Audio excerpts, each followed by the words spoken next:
বিয়ে 1 বছর পূর্ণ হওয়ার আগেই হারালেন উপার্জনক্ষম স্বামী ও শ্বশুরকে।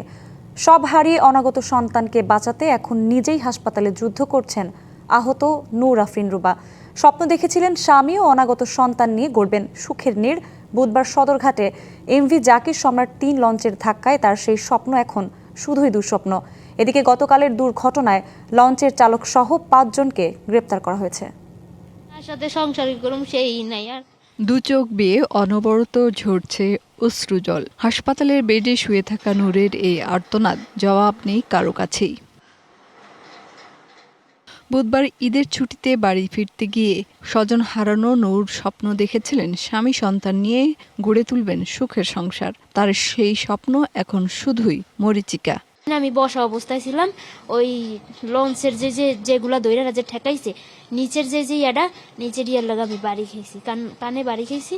বাড়ি খেয়ে তারপর 2 লঞ্চের চাপার ভিতরে আমার পাও পড়ছে মতো। তারপর আমি যদি ওই জায়গায় থাকতাম তাইলে আমার সমস্ত শরীরে চাপার ভিতরে যাইতো। আমি নদীর ভিতরে লাফ দিছি। শিয়া বাটার ও ভিটামিনে সমৃদ্ধ লিলি বিউটি সোপ, তারুণ্যময় উজ্জ্বল ত্বকের জন্য। লঞ্চ দুর্ঘটনার শিকার নূর আশঙ্কামুক্ত হলেও ভেঙে গেছে হাত পা, ছিঁড়ে গেছে কান। ব্যথায় কাতরালেও অন্তঃসত্ত্বা হওয়ায় দেয়া যাচ্ছে না চেতনানাশক ওষুধ।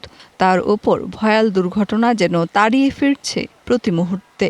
রোগী তো একই সাথে ওনার মাল্টিপল সাইট ফ্র্যাকচার হয়েছে এবং উনি 7 মাসের গর্ভবতী। তো দেখা যাচ্ছে যে অনেক চিকিৎসায় আমরা হয়তো বা পুরোপুরিভাবে দিতে পারছি না, যেমন হাই ডোজে আমরা পেন কিলার দিতে পারছি না গর্ভবতী থাকাকালীন। আমাদের তরফ থেকে আমরা সর্বোচ্চ চেষ্টা করছি।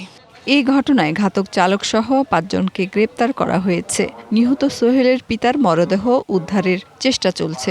গতকালকে একটি অ্যাক্সিডেন্ট ঘটে গেছে, সেটি কিন্তু দুর্ঘটনা, সেটি কিন্তু টার্মিনালের কোনো বিষয় না, সেটিকেও আজকে আমরা নিয়ন্ত্রণ করেছি। বুধবার বিকেলে ট্রলারে চড়ে লঞ্চের পেছন থেকে উঠতে গিয়ে জাকির সম্রাট 3 লঞ্চের চাপায় পিষ্ট হয়ে মারা যান বাবা ও ছেলে।